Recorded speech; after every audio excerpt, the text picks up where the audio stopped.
I don't know how much you're paying attention to as MIT professor full-time now to like the college football playoff rankings now. Do you watch with interest? Are you now checked out? How does this work for an ex-committee member? I have 2 small kids at home and, I'm teaching and How dare you? The class I'm teaching right now, I kind of overhauled it. So it ended up being a lot of work. What's the name of the class you're teaching, John?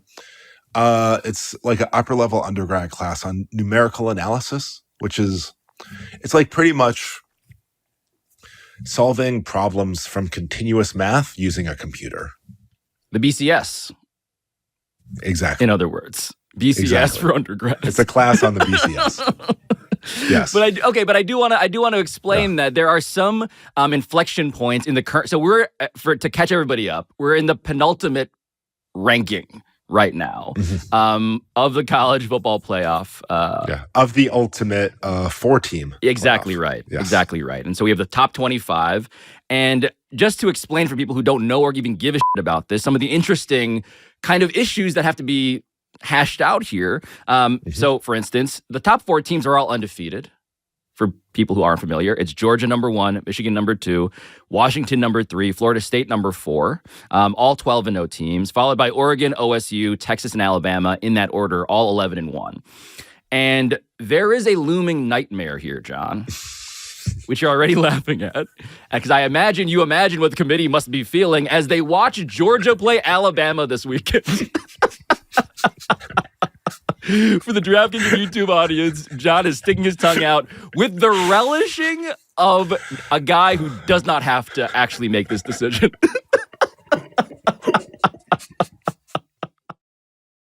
To explain the obvious, and it's obvious, we can talk about this openly.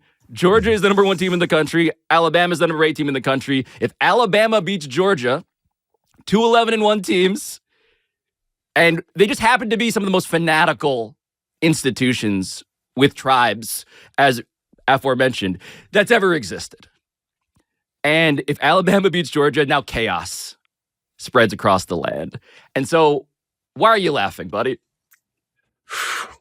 One, I'm laughing because I'm not on the committee this year, but because it looks a little tough this year. Oh, yeah. I think you have 8 teams, 4 undefeateds, 4 one-loss teams. You have 3 of those one-loss teams playing in championship games. Yes. And I'm pretty sure, though I haven't really checked the statistics, it must be true. This year must be slightly an outlier in terms of how top teams have performed against their competition. It seems like it is indeed an unusual year. I imagine it is statistically unusual. I was just going to say, it feels like the hardest year in the existence of the college football playoff committee when it comes to all of the things that are about to maybe change depending on who beats who. And a lot of those are head-to-head matchups among those 8 teams we just mentioned. Oregon and Washington, for instance. Texas looming. And so I guess as a human being, right, if I'm on this committee, my life is made so much easier if Georgia beats Alabama. When it comes to these sorts of things, I think the best thing to do is you watch the games. You can't control what's going to happen. And the thing you have to do is whether the outcome of the championship games make it fairly obvious, which some years there's a very natural divide that pretty much everyone in the country agrees with. Yep. And some years it might be more difficult. Who knows what type of year it's going to be this year? But the good thing is, no matter how easy or difficult it may be, there is a strong protocol in place, a strong set of guidelines and criteria to help guide the committee to make the right decision. And this is where I think it's really important. Okay, this is just my beliefs. Different people have different beliefs. I really believe that things are just always better when you have clear and understandable criteria and guidelines about what you're supposed to do when thing X happens. I'm always a believer in more guidelines, more instructions when it comes to dealing with important things. I am shocked to discover that the only MIT professor in the history of the NFL likes rules. Having rules allow you to be equitable. It allows you to make the same decision over and over and over again. Now, of course, there's always the question of, are the rules right? Should we change the rules? But I think coming together and agreeing on rules and then applying those rules fairly over and over makes it so much easier than people subjectively, deciding what the rules are. The sincerity of your pursuit of fairness is also undeniable to me at this point. And so I want to do something that college football does not do, which is appoint you in this hypothetical that I am drawing here. Pablo Torre finds out exclusively. I'm appointing you the commissioner of college football, the college football czar, John Urschel. Okay. You get a robe, which is great news for you in this new job I've given. You're still unpaid. Because, come on. What can you do? What can you do? But what would you change? What would you do, right? So I give you a blank map upon which you can write your vision for how to make this better. And it's not just about playoff stuff. It could be about anything. As you put your hand to your beard, scratching your chin, what do you want to begin with?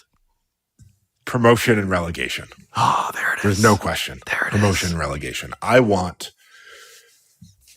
know how you would do this now that the Pac-12 has sort of is 2 teams in the Pac-2. Yeah, I don't even want to go down the rabbit hole of how depressing that is. So you mourn that? I strongly mourn that, but I have a job to do. and my job is I am going to institute promotion and relegation.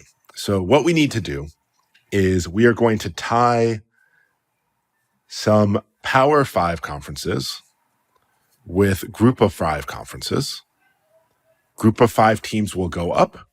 Power 5 teams will go down. Cincinnati is doing very well. Congratulations. You are going up into whatever conference you are tied to. And you get to play in that schedule. Maybe, you win the Sun Belt, you get to go to the SEC next year.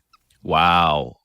Okay, so wait, just to be clear for people who don't get this, right? Power 5 is the ACC, the Atlantic Coast Conference, the Big 10 Conference, the Big 12 Conference, what used to be the Pac-12 Conference, the SEC, the Southeastern Conference. Group of 5 meaning Conference USA is the American Athletic Conference, the Mid-American Conference, the Mountain West Conference, the Sun Belt, as aforementioned. And you do this, and in that way, you reward teams for performing well, and teams that are in Power 5 conferences that maybe people on the outside looking in, the American team says, oh, we could beat that team that's at the bottom of the Big 10 or the bottom of whatever. You get a chance to. Then we have a system where everyone can move up. And then you have some playoff system, let's say, by taking the top teams of these 5 tracks. Maybe you add 3 at large and you have an 8-team playoff at the end. And I think it would also make it more exciting. Now, all of a sudden, if you're a Vanderbilt fan, yes, you are very excited at the games, near the end of the year. You are fighting against relegation. Every single year in one of the Group of 5 conferences, it's not just winning the conference. It is incredibly high stakes. You are fighting to go up. Something happens. There's no ceiling. Whereas if you're a Group of 5 team, I imagine sometimes it must feel like there's a ceiling here because no doubt. You have to try to schedule strong non-conference games.